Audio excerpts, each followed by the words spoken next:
Swayam Prabha. Digital India. Educated India.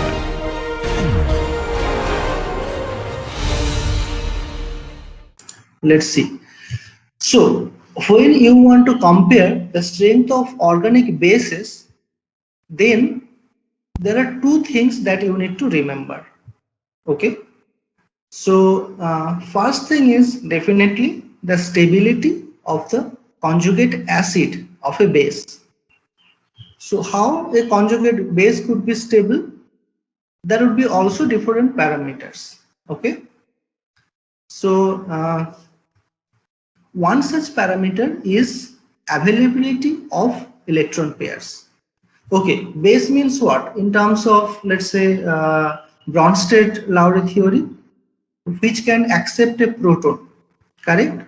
And according to the Lewis theory, which can donate a pair of electron. You remember that one, right? You know, I think already you answered. So actually these two things we will remember mostly, and there will be many other factors that guiding these two things. Okay, so what did I say? The first thing, let's say first thing is the availability of lone pair electrons. Let's consider as the first one. So whenever you see a series of bases, organic bases, if you have been asked to compare their basic strength, you would first look at the availability of lone pairs on some heteroatom. Okay, and the second thing is, if you cannot answer from the availability of lone pair, then you check their stability of the conjugate acid of the base. Clear? You remember these two factors. Okay, I repeat again if you have not minded. So first is availability of the lone pair, and the second is stability of the conjugate acid of the base. Okay, so having said that, let's then start with okay, I will just hide it. Okay, so like last time, today also we will be asking you some questions of how or what is the strength, but let me first explain few things. So first let's compare with this series, that is ammonia, methylamine, dimethylamine and trimethylamine, or per se you can just convert this methyl into an alkyl, and let's see. Okay, before going to this problem, let me tell you, when it comes to the basicity and basic strength, most of the time you will find that nitrogens are involved, because nitrogen has a lone pair which it can sometimes easily donate, sometimes it cannot. Okay, so that is why nitrogens are very important when we are comparing about basic strength. Okay, so yeah, so if this is the series, that is ammonia, methylamine, dimethylamine and trimethylamine, how do you compare or how do you see their basic strength? So as I said, first you need to you need to look at the lone pair availability on the nitrogen atom.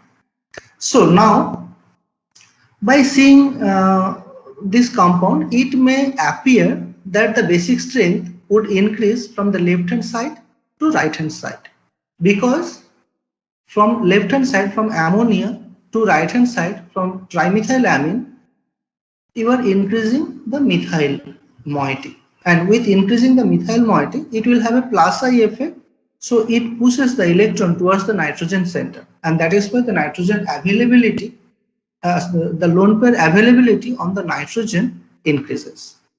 Okay, but it is not the case always. Okay, so just let me tell you, if you do not understand or if there is any question, however small that question is, feel free to ask. Okay, I will get to know that okay, you are there and you are understanding. Okay, so if you compare their pKa values, you will see that for ammonia it is 9.25, For methylamine, it is 10.64, dimethylamine 10.77, and trimethylamine, it is 9.80. So the basicity order is dimethylamine and not the trimethylamine. Dimethylamine, then methylamine, trimethylamine, and then ammonia. If you compare with ethyl, R is ET, then what happens? Here ethylamine is 10.64, diethylamine is 10.93, triethylamine is 10.88. Okay. So here if you see, the basic strength is diethylamine, then comes triethylamine, then comes ethylamine, and then ammonia. Correct? So why is that so? Why is it happening in that order? Let's explain one by one. So first thing is, remember, this is very important, that we are comparing the basicity in water, okay, or let's say a polar protic solvent. So if it is water, then for ethyl, so this here it will not be methyl. For ethyl, the order is this one: dimethylamine, trimethylamine, diethylamine, triethylamine, ethylamine, and then ammonia. Okay. So what is happening when you are going from ammonia to ethylamine?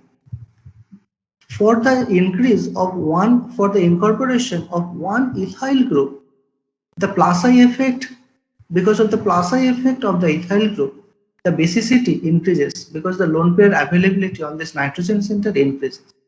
But if you go from ethylamine to diethylamine, you see that the increase in this pKa is not that drastic. Okay, so the pKa increase has reduced a little bit.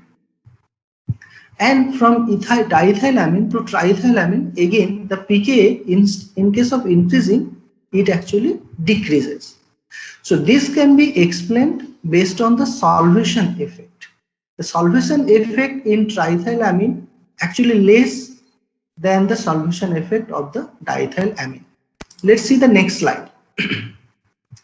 Here what you can see, that if it is the primary amine, let's say ethylamine, then it has, after the protonation, it has total 3 proton and then 3 water molecule, or this 3 proton can be hydrated.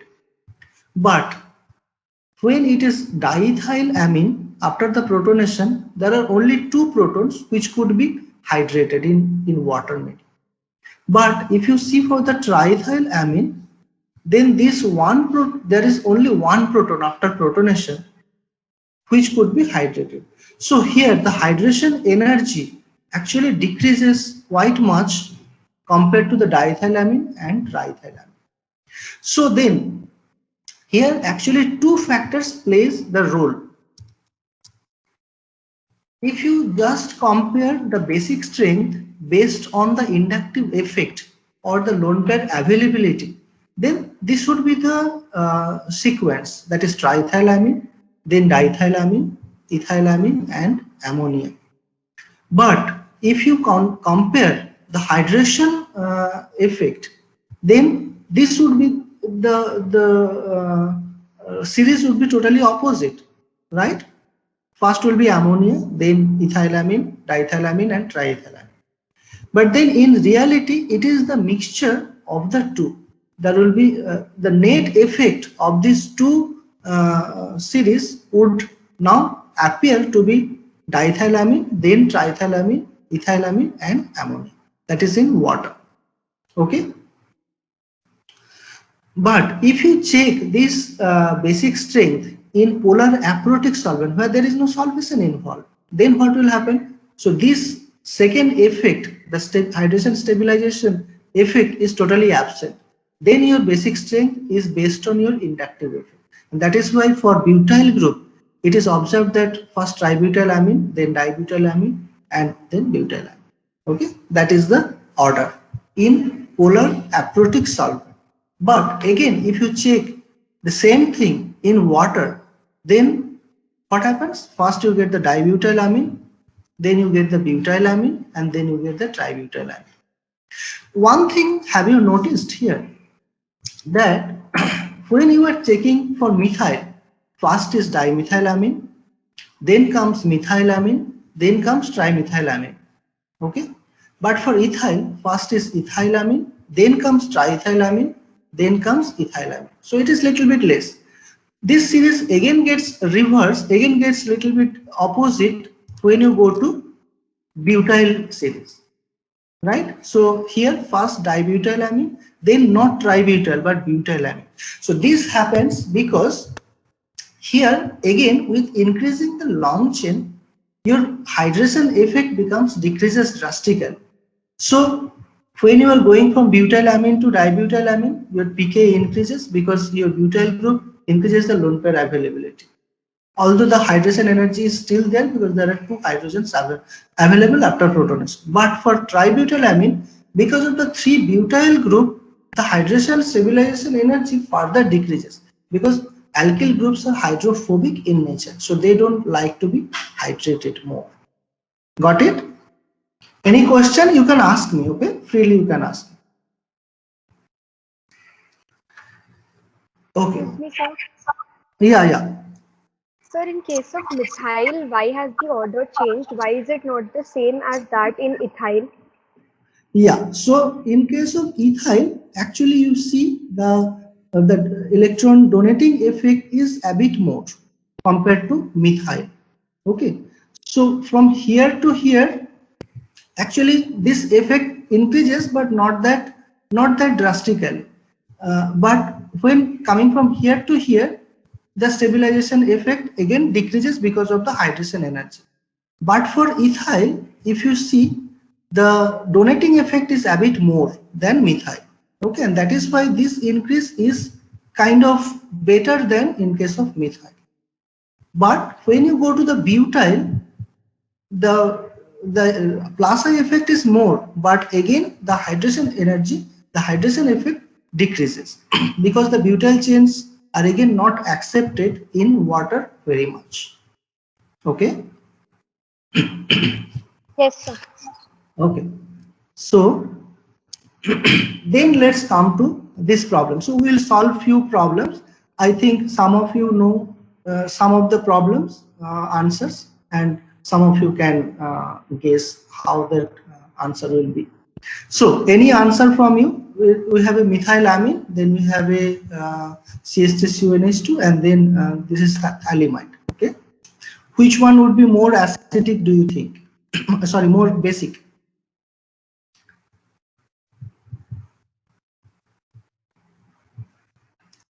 Any question? I mean, any guess from you?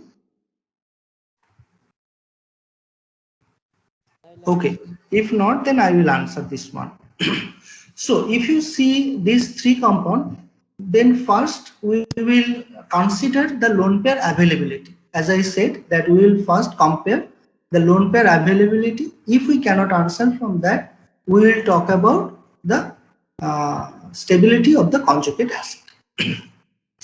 Here, if you see, the lone pair availability in case of CH3NH2 is the highest among these three because CH3 has a plus I effect which increases the lone pair availability in this nitrogen center. But if you see this molecule here, this lone pair is actually in resonance with this C double bond O. So this is kind of an amide sort of moiety. So this then this lone pair is not that much available. Okay, but if you come to this phthalimide, there are two C double bond O moiety which are taking this lone pair from the nitrogen away from this this center. So this is actually not much basic. Actually, in reality, this proton is kind of acidic, and we can generate potassium phthalimide very easily from it. So this is the basic order. Correct? Okay, what about this molecule? Ethylamine, ethanamide, Sir, and guanidine. sir, in the previous example, that last one, is that Yeah. an example of cross conjugation? It's Can not we kind say of, that? we should not say it a cross conjugation because there are only two electron withdrawing moiety. Okay, because this Yes, lone sir. pair can be taken by these two electron withdrawing moiety. Okay, Yes, sir. Yeah. Okay, so what about this one? Any answer from you?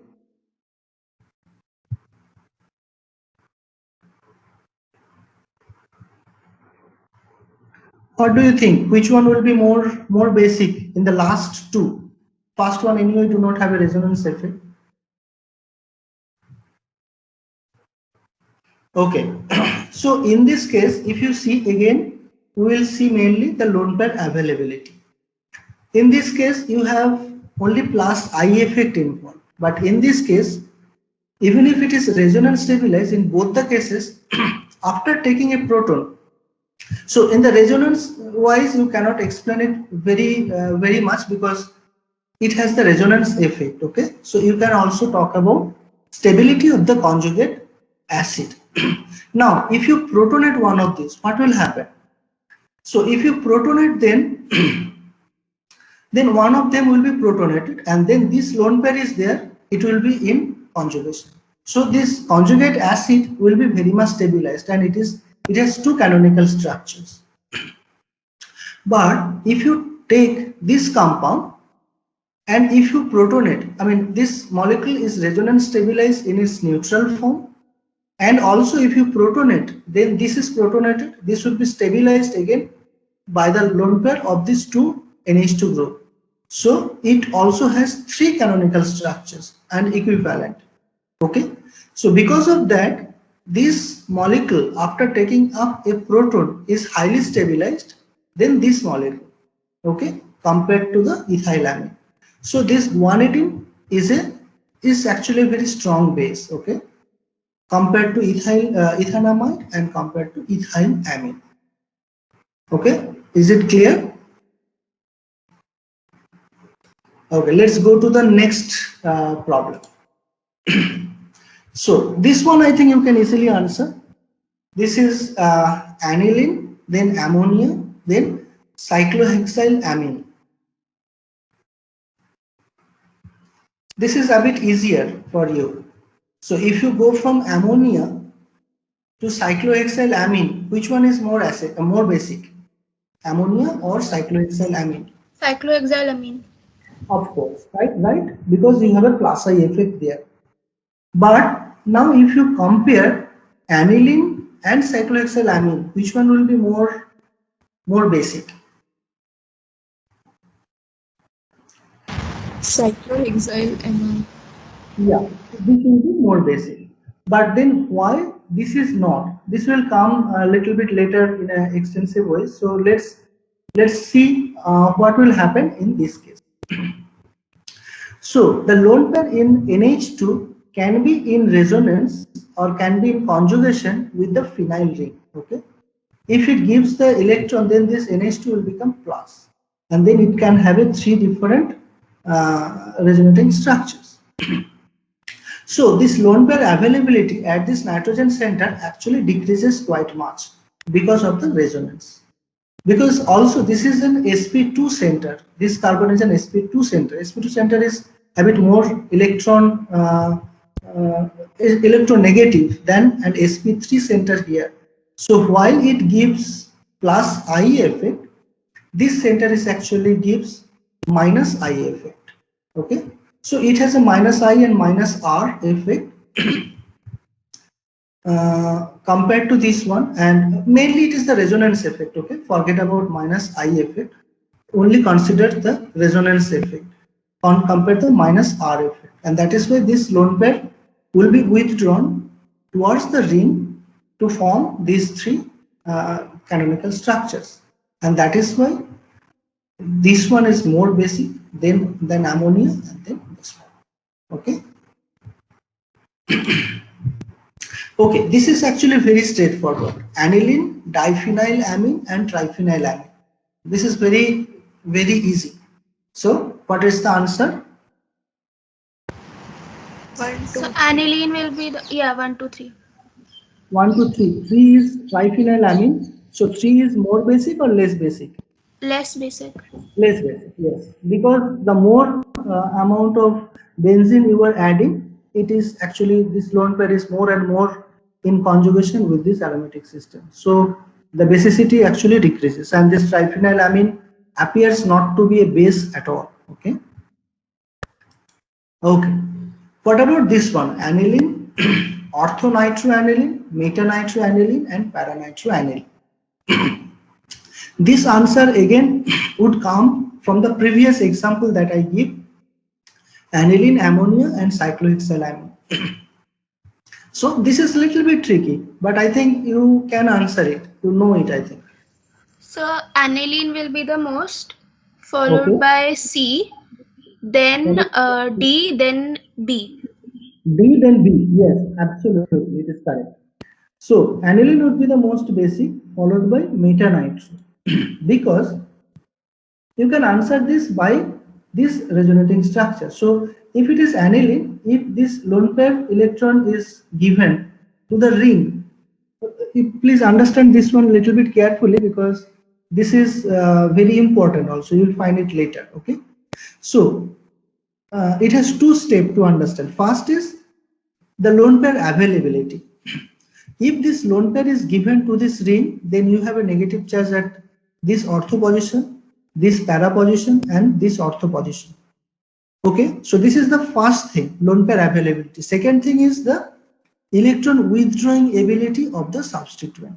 So nitro is an electron withdrawing group. Okay, and it is basically a meta directing group. But in case of electron withdrawing,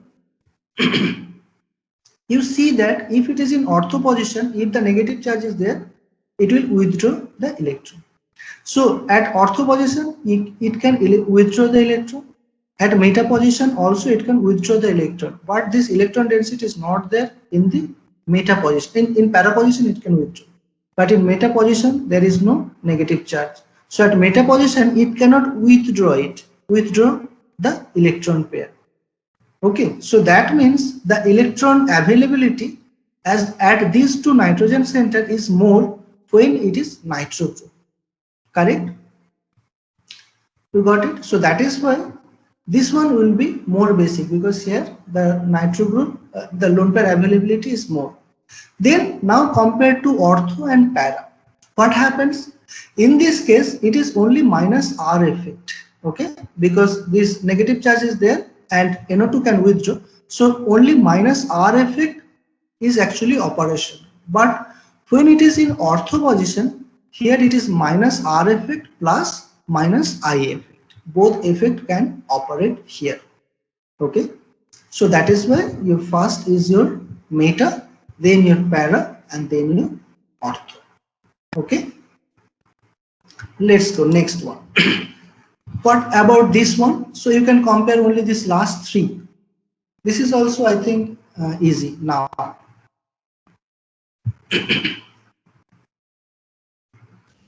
So B, C, A, and then sorry, B, D, A, and then C.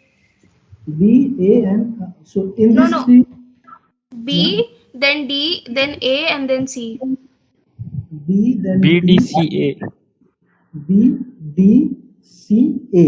In that way, right? Yes, sir. So Yes, sir. why? Okay, so in this case it is not correct actually, because you need to check the plus I effect. Sorry, plus R effect and minus I effect. So A will come before C. C will be the last. C will be the last. That is correct. This will be the last. Actually, your comparison is between para and ortho. Which one will be more? If you compare between para and ortho, you will see that in this case, the oxygen lone pair can be in conjugation with this amine. So it can give as a plus R effect. Of course, in ortho position also it can give plus R effect. But because this ortho oxygen is very close to this amine, it also has a minus I effect. Okay, so that is why this one is your first. Okay, because this has only plus R. It has plus R plus minus I. Okay, so that is why this one is your highest. Then comes this one, then comes this one. Okay, this comes in between somewhere, because in this case also it is high, but somehow it appears because this is in meta position, it has a minus I effect rather than plus R effect. So it is basically withdrawing. rather than donating. That is why this comes a little bit later than your only aniline. Is it clear, this one? Sir, can I ask something? Yeah, of Hello, course. sir. Mhm. Sir, in case of ortho and para positions, the oxygen cannot act as a cluster effect because of hydrogen bonding. In that fourth one, there would be inter hydrogen bonding, and in the second one, there would be intra hydrogen bonding. I think OH group cannot act as a cluster effect in that. In the ortho position, right? Ortho and para, both, I think. Yes, it will be in hydrogen bonding, that is for sure, but we have not given you any solvent or any concentration. So your intermolecular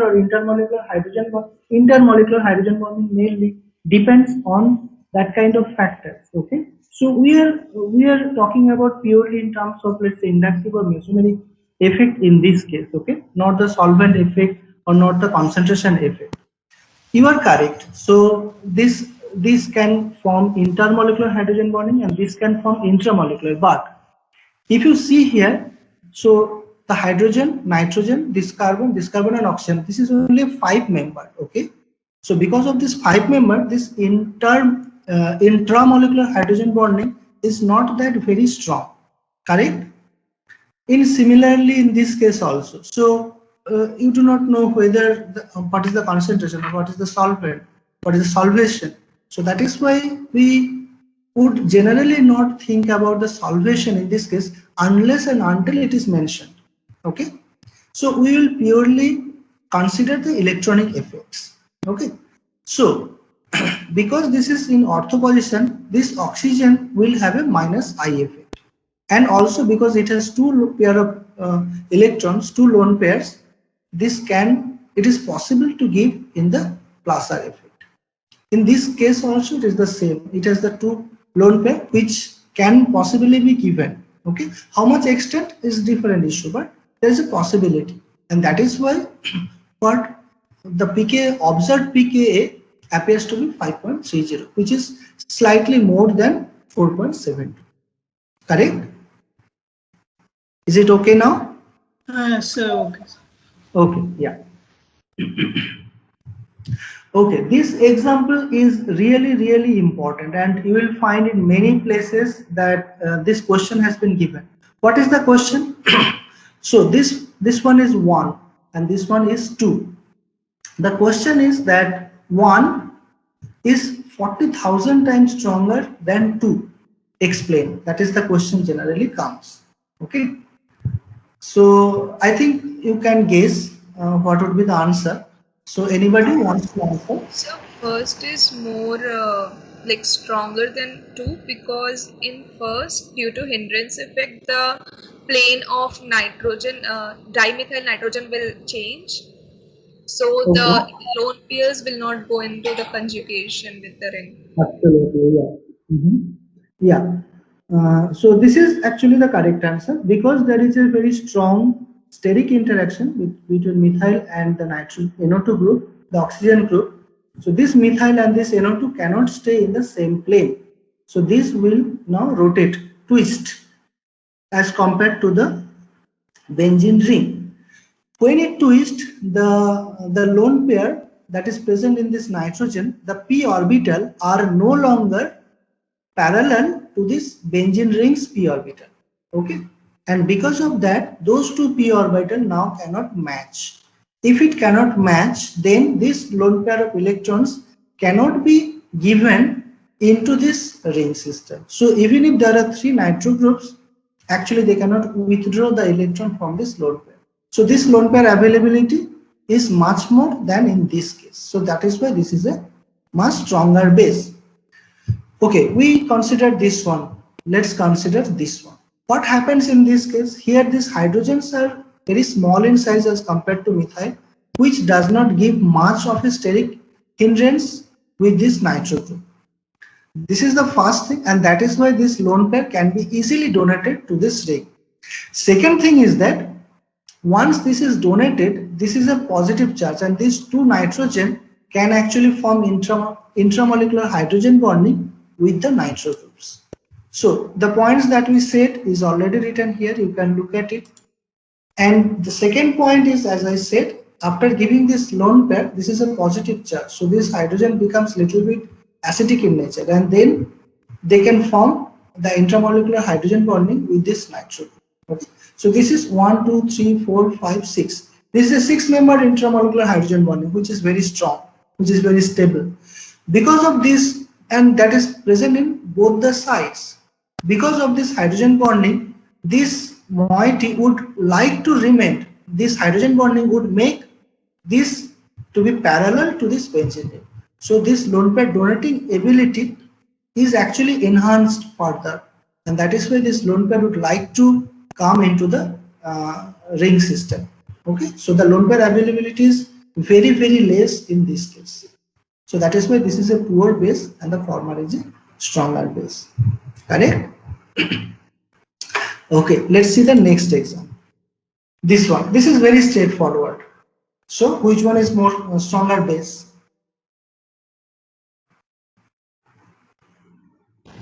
So parafluoro. Parafluoro. Fluoro or Sir, fluoro one. fluoro, F, right? Because in case of fluoro one, there will be 2p3d back bonding. So nitrogen will donate its electron very easily in case of chlorine, but in case of fluorine, nitrogen lone pair will be available. It will be in conjugation, but not so easy conjugation. Correct. So basically in the former case, fluorine is highly electronegative, but so that means it can act only as minus I effect, while chlorine can play minus I as well as minus R effect. Now, minus I effect in the 4 carbon center away is very weak. So in this case, the electron withdrawing ability through minus I effect is much weaker than the minus R effect, because chlorine has a vacant 3d orbital. So this lone pair can be easily withdrawn by the chlorine. So minus R effect plays more than the minus I effect. So here the lone pair availability in the nitrogen center is more than in this case. So the former one is actually more basic than the later one. Okay. Okay, this example is a bit, this is very interesting, and please remember the underlying principle in this mechanism, in this example. Okay, this will be applicable in many other instances in your higher studies also. Okay, so any answer for this one? This triethylamine, then pyridine, and then acetonitrile. Okay, so in this case, if you see, So triethylamine. yeah, Then last one and then second. no, slightly wrong. Okay, slightly wrong. First one is more basic, it is correct, but the next two is actually it is in the order. Okay, why is that so? It is in this way because this is triethylamine, so only the plus I effects are there. Okay, and the nitrogen lone pair can be easily enhanced. In case of pyridine, this nitrogen is sp2 center. Okay, and this is sp hybridized. This is sp3 hybridized, this is sp2 hybridized, and this is sp hybridized. Okay, now if the s character increases, then the electronegativity also increases. Correct? So what did I say? In this case it is sp3, in this case this nitrogen is sp2, in this case this nitrogen is sp. As the hybridization goes from sp3 to sp2 to sp, the s character increases, because here it is only 50%, here it is 33%, here it is 25%. So as the s character increases, the electronegativity also increases. Now if the electronegativity increases, the molecule or the atom does not like to give its electron pair to others because it is more electronegative. It wants to attract. It doesn't want to give. So the electron donating ability then decreases from sp3 to sp2 to sp. Is it clear or not? Tell me. This is very important and you remember it, okay? This principle is very interesting. Okay, let me explain this one again if some of you have not caught this one, okay? What did I say? I said that, so first of all, you want to see the hybridization. Okay, the underlying the basic principle is you want to see the electron availability. That is our first criteria. Don't forget that. That is the ground rule. The electron availability and stability of conjugate base. That is the ground rule. Now, what kind of factors affect that order? That is what we are looking at it here. So here we want to see the hybridization of the nitrogen center. If you see in triethylamine, it is sp3 hybridized. If you see in pyridine, it is sp2 hybridized. In acetonitrile, it is sp hybridized.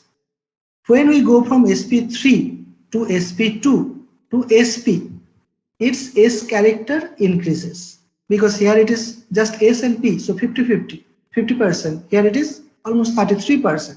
Here it is 25%. So as the S character increases, the electronegativity of that atom increases. Okay, and if the electronegativity increases, its ability to donate the electron decreases. So that is why the electron donating ability of this is much less than this, and that is why this is the order of necessity. Correct? Clear? Okay. What about this one? This I think you have mostly came across before. Yes, sir. Pyridine is more basic than pyrrole. Okay, what is the reason? Because the lone pair in pyrrole undergoes in the basically formation of aromatic ring, so aromaticity is more stable. Yes, correct. Absolutely, that is the answer. So in this case, in case of pyrrole, these two lone pair actually participate to make this system to be aromatic. If this goes, then the aromaticity will be destroyed. But in this case, these lone pairs are easily available because it is already aromatic. That is why this one is more basic than this one. Okay, so this much example for this basic string. Okay, what I suggest you Excuse me, sir. Yeah. Excuse me, sir. In question number 9, in case of fluorine and chlorine, if there will be bromine in the para position connected to this question, if bromine will be there, what will be the order? In case of fluorine and chlorine and bromine. Bromine. Yeah, so then as we say in the previous case that the p pi d pi conjugation is more far better in case of chlorine than in case of bromine, right? So then your chlorine should be more basic, bromine should be more basic than your chlorine because the although bromine has a larger vacant orbital, but the conjugation effect will be a little bit disturbed. Okay, so your chlorine, then bromine, then chlorine. Okay. Okay, sir. Yes, sir. Thank you.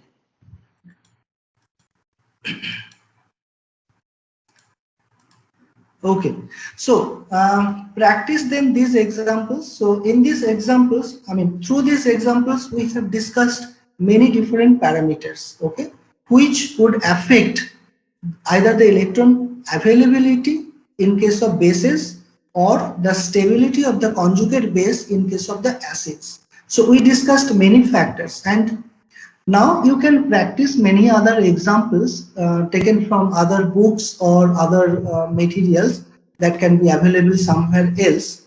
So we will do an exam like a multiple choice type of question in Moodle. I have not prepared that. I will prepare and then I will let you know when that exam is. So you can prepare many different acids and bases and their order. So what you would remember is what are the underlying principles that is operational to consider or to judge which one would be the strongest. Okay, and then we'll take one exam based on the acid strength and basic strength in the model in terms of multiple choice.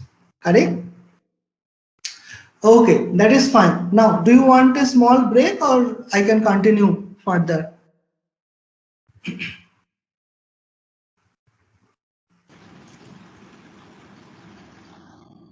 Okay, so then we can continue further.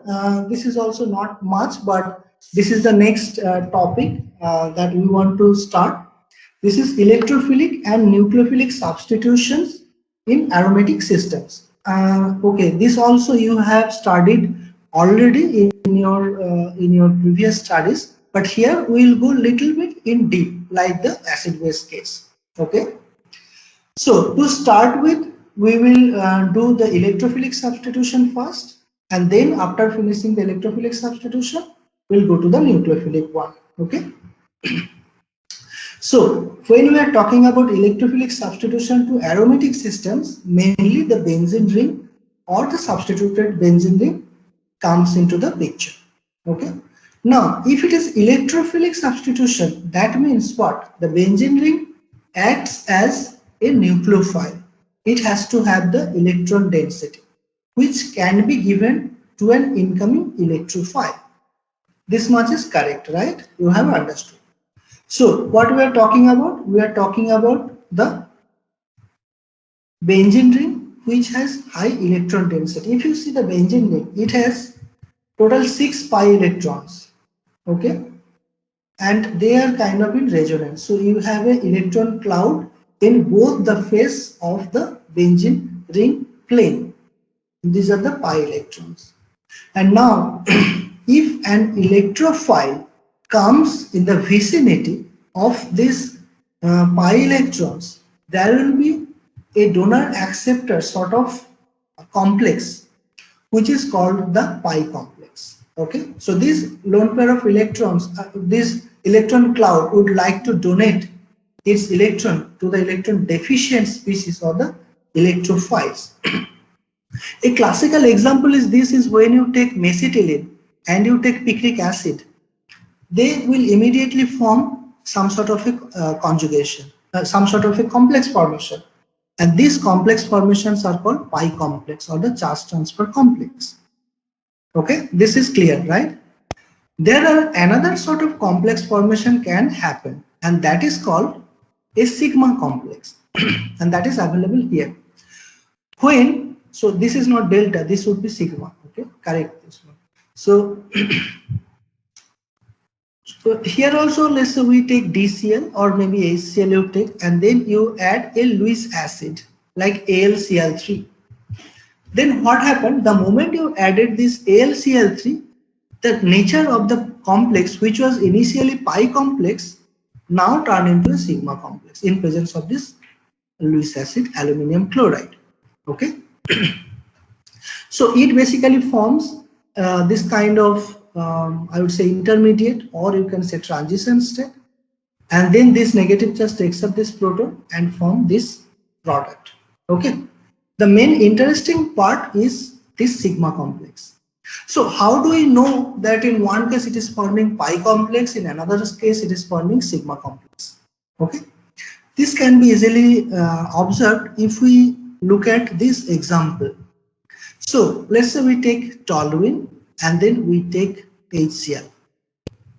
Now, if it forms a pi complex, then the charge separation is not that much, and that is why the solution is non-conducting. In this kind of case, in this particular case, there is no visible color change, and because no visible color change is observed, there is no difference in UV visible spectroscopy, UV spectra.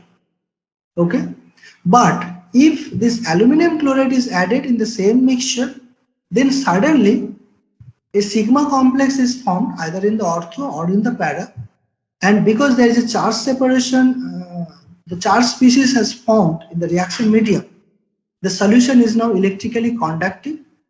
The solution turns into green color. It was initially colorless because both of them are colorless, but it turns into green color, and then this green color would show up in your UV visible spectrum. Okay, so when there is a pi complex, so that is how, based on this observation, we can easily comment that there are two different sort of complexation possible. One is pi complexation, one other is another is sigma complexation. Okay, this is also called Mesenheimer complexation. Okay, now for the substitution, we will see that this sigma complex formation actually take place to give the electrophilic substitution reactions.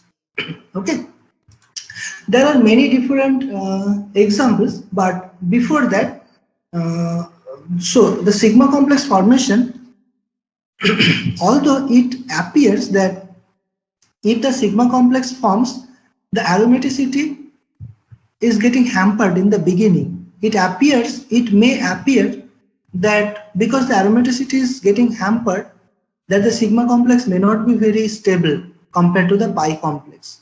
But that is not the case, because the sigma complexation step may be causing this aromaticity to be broken, but the bond formation, the new bond formation, actually overcomes this aromatic breakdown, initial aromatic breakdown. Okay, the bond energy that it forms would compensate the rearomatization.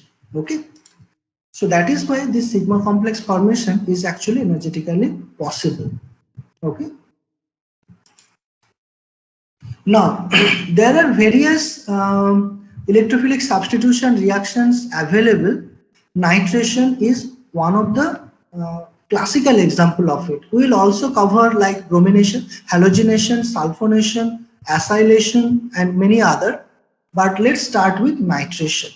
This is very old and well-known technique. I think most of you have studied this. So generally, nitration is done in what kind of reagent? It is done with mixed acid. What is mixed acid? Nitric acid and sulfuric acid. So nitration is basically, your active species is NO2 plus. Then what is the role of sulfuric acid? What does sulfuric acid do? Sulfuric acid is basically a dehydrating agent in this case. So it absorbs water. Okay. So if you see the reaction in the beginning, what it does is, this is your nitric acid, HONO2. This sulfuric acid actually protonates this HO. So it forms a H2O plus, which becomes a better leaving group to create NO2 plus. So another molecule of H2SO4 turns this H2O into H3O plus, and then you have NO2 plus. That is the nitronium ion, which is the active species for nitration. This is the active electrophile for the nitration reaction. Okay. So this overall reaction, if you see, so nitric acid, 2 molecules of H2SO4, it forms a nitronium ion, water, and H2SO4. That is how H2SO4 actually takes up this water. They form like a complexation, and this nitronium ion is available for electrophilic attack. Okay, in many cases, this question is also given that nitration occurs very slowly in HNO3 alone. Why? What is the reason that it occurs very slowly? So in HNO3, generally there is a very slight amount of, HNO3 can also react with itself and take up this water molecule. Okay, in the same fashion. And this generation of this NO2 is also possible, but in a slower rate. Okay, and because this NO2, that is the active species, which is available in a lesser extent, the reaction rate becomes a bit slow in this case. Okay. Okay, so now we have done with the, yeah. Can you explain that last thing again, why HNO3 is very slow in reacting alone? Yeah, so in case of HNO3, H2SO4 is actually very strong dehydrating agent compared to HNO3. So in HNO3, but this is also very strong acid. So this proton also can be protonated this water to form this H2O, and then this H3O plus and NO2 positive generation, nitronium ion generation. But HNO3 is not very strong dehydrating agent as compared to H2SO4. And that is why the rate of generation of NO2 positive is a bit slow as compared to the mixed acid. So because the rate of generation of NO2 positive in case of only nitric acid is slow, the reaction itself becomes slower because your active species concentration is very less. Correct? Got it? Okay. Yes, sir. So yeah. So now that we have nitronium ion generated, let's see how this reaction happens. So this slide is very, very, very important. So please pay your attention. Okay. If you understand this principle, you will understand all other principles. Okay. So please pay attention this one. If you do not understand, ask me again and again. I will answer as many times it is required. Okay. So now this mechanism, there could be total three mechanisms that is possible. Okay, whatever I taught today, the basic strength or the electrophilic substitution, you will find mostly in Peter Sykes' book. This example you read in Peter Sykes' book, and this concept will also be very clear. If you need little bit more clarity, you can also ask me. I'll also ask you later on if it is needed. Okay, but the Peter Sykes is the book where it is available. Okay, so the nitration reaction mechanism can go possibly to the three different mechanisms. So first we will describe those three mechanisms and then we will see the experimental evidence which one is correct. Okay, what I did say? I say that the nitration reaction can happen possibly as an option via three different pathways, but only one of the pathway are correct, other two are wrong. So we will then give experimental evidence to see which one is correct. Okay. So now what is the first mechanism? The first mechanism is when you take the benzene ring, you take the nitronium ion generated from the mixed acid, then it can go via a one-step concerted pathway. One-step pathway. One-step pathway means what? One-step pathway means so this hydrogen has to replace with NO2 group, correct? That is your nitration. That means in some of your step, somewhere in some step, this carbon nitrogen bond formation is involved and carbon hydrogen bond breaking is involved. Okay. So one step concerted pathway means we can imagine as if this CN bond formation and CH bond breaking is happening in one step. Okay. So that is how you can get this nitrobenzene, this product. So this is one mechanism. Clear? One mechanism. This is your one step pathway mechanism where bond breaking and bond making is happening simultaneously. Come to the second mechanism. Second mechanism is, so this is possible, right? This could happen. We will see whether it is happening or not later on. Second mechanism is, so you take these two species, you form this sigma complex, where in this is a rate determining step, or this is the first step. Let's call it a first step. Step A. In step A, either your carbon nitrogen bond is forming or your carbon hydrogen bond is breaking. And in the second step, the bond, either this one is forming or this is breaking in the first step to complete this product. So it is not clear to you. Let me explain to you a little bit in detail. So in this example, let's say consider this is the slowest step where first either your carbon nitrogen bond formation is happening before than your carbon hydrogen bond formation, bond breaking, and in the second step the carbon hydrogen bond is breaking to form this product. So maybe in this step this carbon nitrogen bond formation is happening, and in this step the carbon hydrogen bond breaking is happening. So this is a two-step process. Got it? Clear? So the possibilities are three. One is one-step pathway, bond breaking making happening simultaneously. In this case, it is a two-step pathway where it could be possible that this bond formation, carbon-nitrogen bond formation is happening before, then in the second step, carbon-hydrogen bond breaking, or the other way. First step is the carbon-hydrogen bond breaking, and in the second step, in the B step, carbon-nitrogen bond making. So these three possibilities. Everybody clear about these three possibilities? Did you understand? What are the three possible mechanism, right? Possible mechanism. Okay. Now let's see then which one is correct, which one is actually happening. Okay. So if you check the rate of the equation, the rate order, the rate equation comes as the rate constant into concentration of your initial aromatic system followed by your concentration of nitrogen. Okay.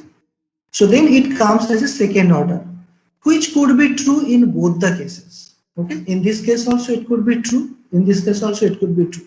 So your rate equation does not provide enough evidence for your mechanism. But there is one more possibility remaining.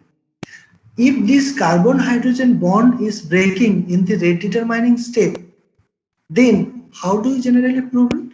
You generally prove it by primary kinetic isotopic effect. You are aware of this term, right?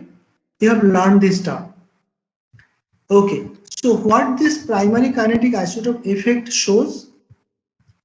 It shows that if this carbon-hydrogen bond or an isotopic atom is there, if this bond is broken in the rate determining step, then if you replace this hydrogen with an isotope, let's say deuterium, then the rate would change if this bond is broken in the rate determining step.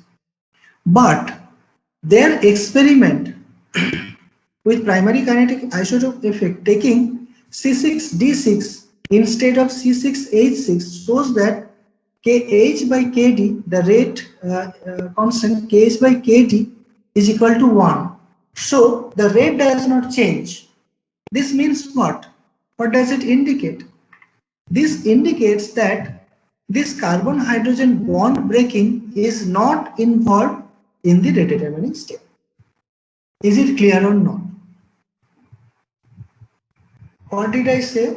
I said that if this carbon-hydrogen bond breaking is happening in the rate determining step, then if you replace this hydrogen with an isotope, let's say deuterium, then the rate of the equation, the rate of this reaction will change because you have changed with a different isotope.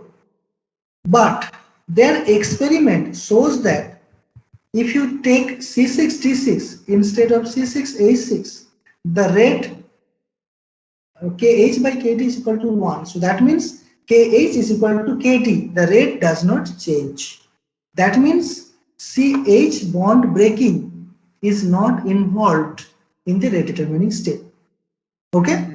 This is all. This is everything. If you understand this, Sir, if the reaction is depending upon the, if the RDS involves the CNO2 bond formation according to the experimental evidence, then why don't we get any evidence from the rate law by increasing the concentration of NO2 or something?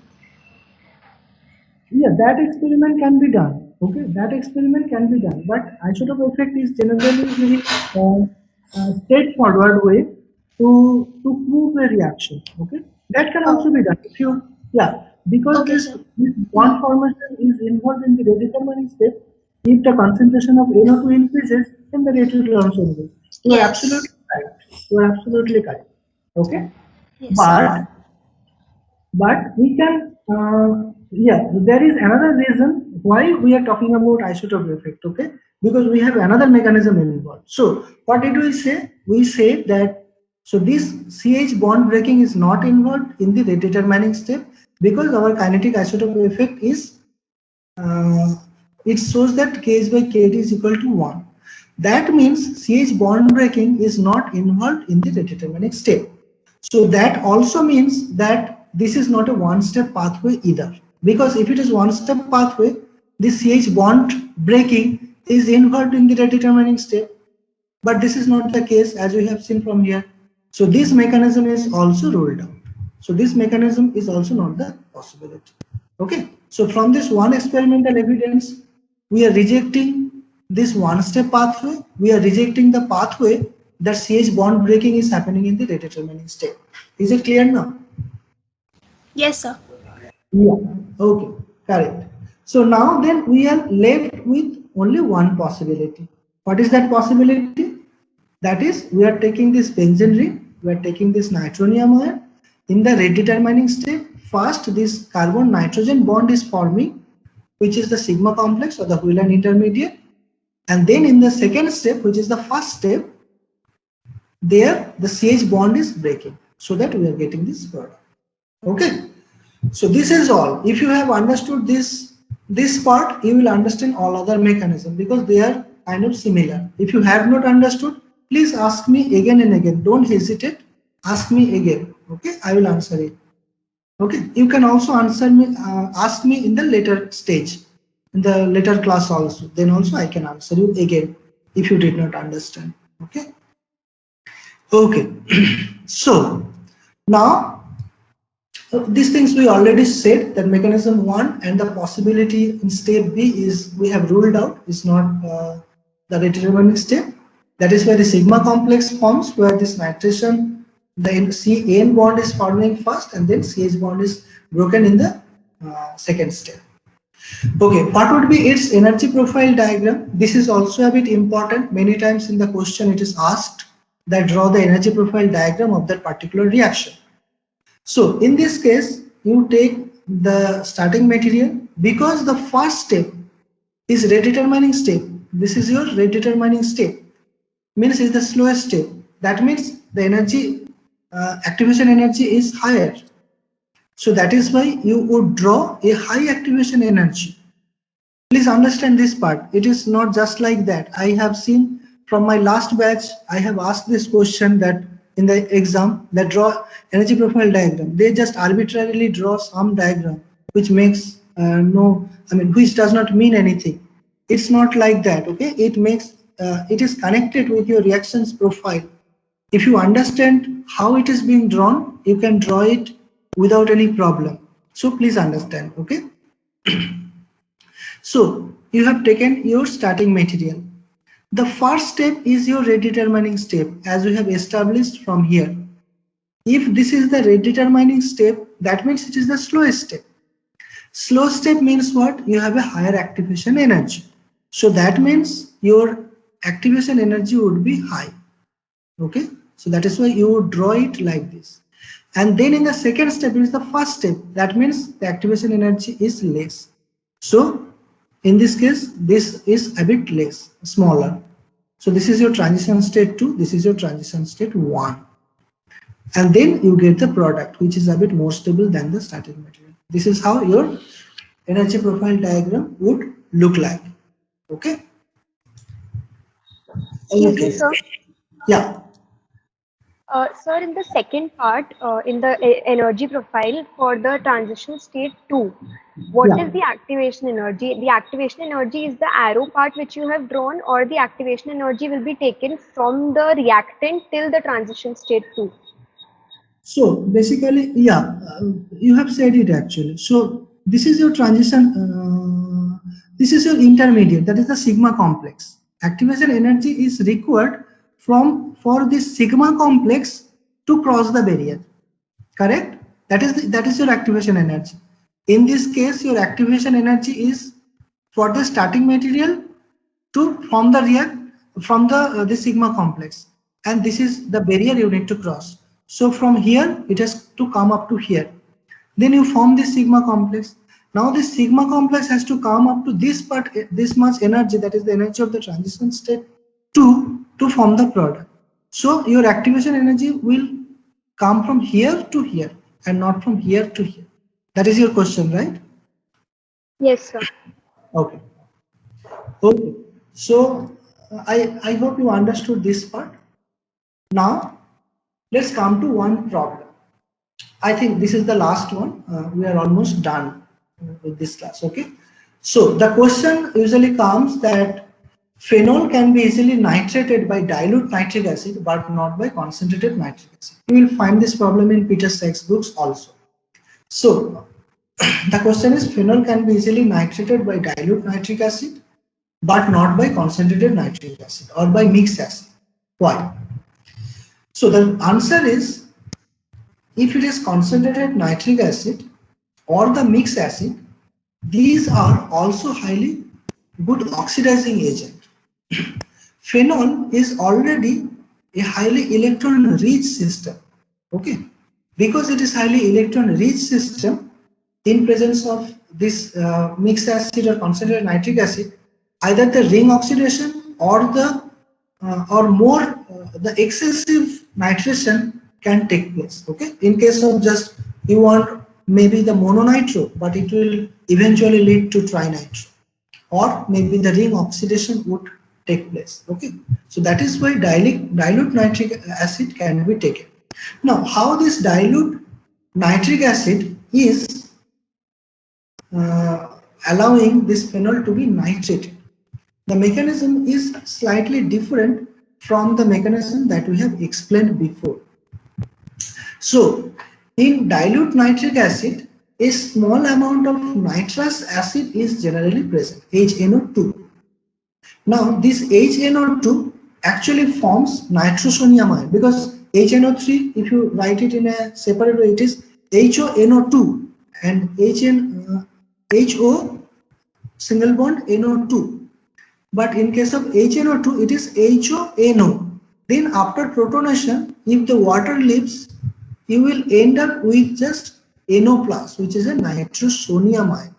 This NO plus actually act as the electrophile in this case. Okay, so this is HONO, and in presence of HNO3, it forms NO plus, nitrosonium ion. This NO plus is now getting reacted with the phenol to form this compound, and now this NO is getting oxidized from the residual nitric acid to form NO2 and HONO. So this HONO means HNO2 is getting regenerated, and this HONO would again participate here. So that is how the reaction can proceed. Okay, is it clear? Okay, then we'll stop here, right, in this case.